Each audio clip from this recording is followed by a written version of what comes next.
Madame, Monsieur, bonsoir. Bienvenue dans cette édition de ce jeudi 30 juillet. Voici les titres.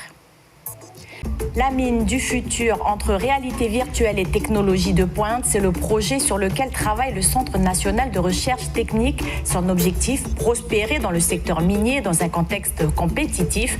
Pour développer le sujet, Didier Grosgurin, coordinateur local du projet à la CNRT, il est l'invité de ce journal. Une mine largement automatisée, c'est le projet sur lequel travaille le Centre national de recherche technique, le CNRT Nickel. L'industrie minière de la Nouvelle-Calédonie souhaite consolider sa capacité d'innovation actuelle et progresser dans sa transformation numérique. C'est l'œil de la rédaction.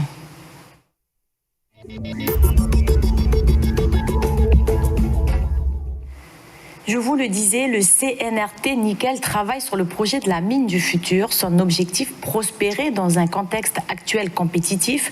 Pour ce faire, un consortium composé de nombreux chercheurs planche sur ce sujet, prenant appui sur l'expérience des entreprises australiennes.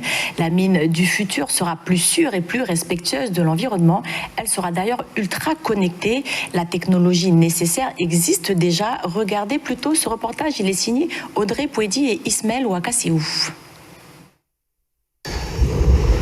Là, je vais le calibrer en suivant les indications.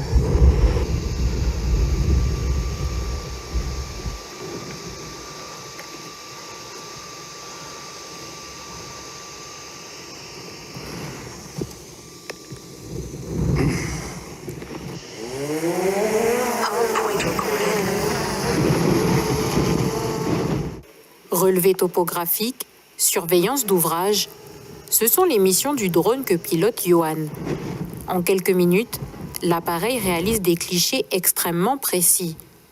Une innovation majeure pour Johan, et pour cause, avant le drone, il devait réaliser cette tâche à pied et avec 2 autres techniciens.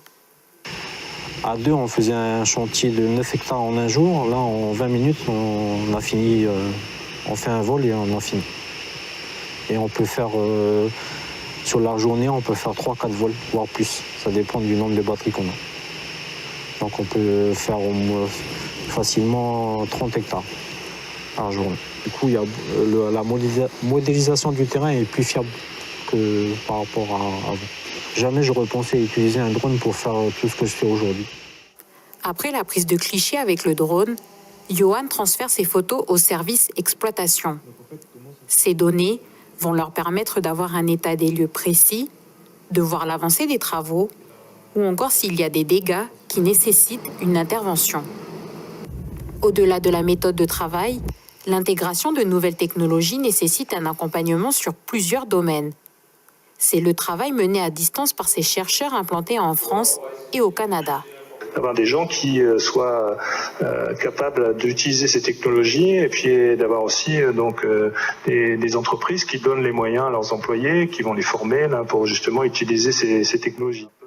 Mines, instituts de formation, institutions, services juridiques ou encore entreprises sont consultés dans ce projet qui doit aboutir dans quelques mois.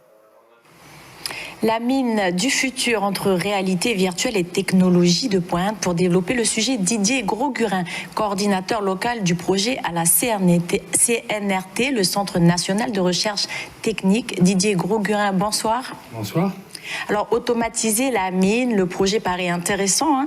Les salariés n'ont pas peur de la transformation digitale en termes du maintien de l'emploi ? Alors, automatisation, c'est peut-être un peu prématuré puisque dans ce projet, on parle avant tout d'implanter des technologies innovantes.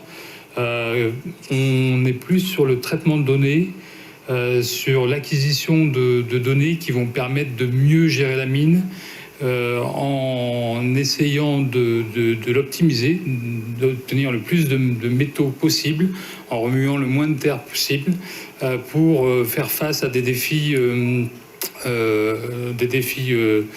économiques, puisqu'on est en compétition avec des pays à coût réduit.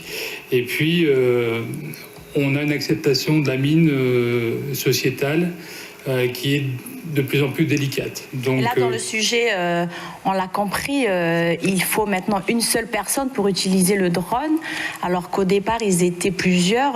Comment ça se passe finalement ? Alors, c'est vrai que l'exemple du drone est assez intéressant, et on l'a choisi parce que c'est la technologie qui aujourd'hui est utilisée par l'ensemble des mineurs, soit en interne, soit en externe. Et c'est vrai que lorsqu'on prend l'exemple de cet opérateur, ça a été une grosse transformation dans son métier. D'une part, de par ses compétences et de ses connaissances, il est obligé d'avoir une formation assez longue et assez pointue sur l'utilisation du drone, la réglementation, la météorologie et la sécurité, avec un test qu'il n'a pas eu du premier coup. Et donc, l'accès à ces nouvelles technologies, ces technologies numériques, oblige l'opérateur minier à accompagner son personnel avec des actions de formation. Alors, quels seront les secteurs concernés par cette mine du futur ? Le but du projet, c'est un peu ça, c'est d'identifier des axes peut-être prioritaires d'innovation dans la mine du futur. Alors là, on est sur le drone pour la topographie ou la surveillance. Mais on peut être aussi sur la sécurité des opérateurs miniers, notamment avec des systèmes de surveillance, de vigilance. Et puis on est aussi beaucoup dans l'acquisition de données géologiques ou même dans la construction d'un jumeau numérique de la mine, de façon à pouvoir mieux comprendre ce qui se passe quand on fait telle ou telle action sur la mine. On est vraiment sur une transformation globale du métier, mais en Nouvelle-Calédonie, on est plutôt au tout début. Alors, comment ça va se passer, ces changements ? À quel rythme ça va aller ? Eh bien, ça dépend d'une part de la volonté des opérateurs et de leurs moyens, et d'autre part, il y a d'autres facteurs un petit peu externes qui vont conditionner la mutation. Alors ça peut être soit des éléments externes techniques, comme les réseaux de télécommunications, parce que vous pouvez capturer beaucoup de données, la stocker, mais si elle ne peut pas circuler dans de bonnes conditions, vous n'allez pas pouvoir l'utiliser de façon optimale. Un autre sujet, par exemple, c'est la formation, donc que ce soit la formation initiale ou la formation continue.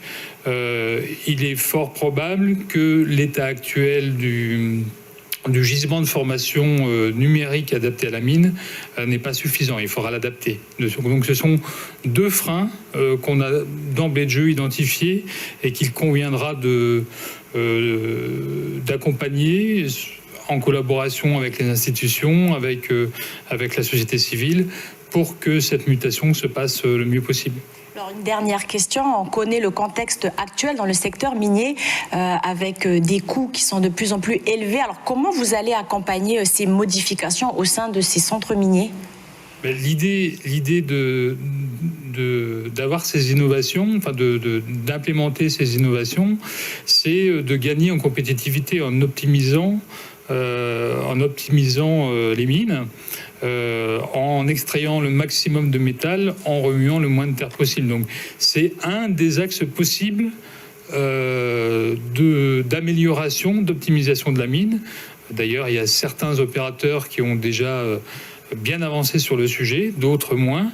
Et l'idée, c'est un petit peu de créer un courant d'échange et de retour d'expérience entre les mineurs, afin que tout le monde profite des avancées de tous. En fait, le projet, c'est l'innovation, mais aussi la mutualisation des moyens.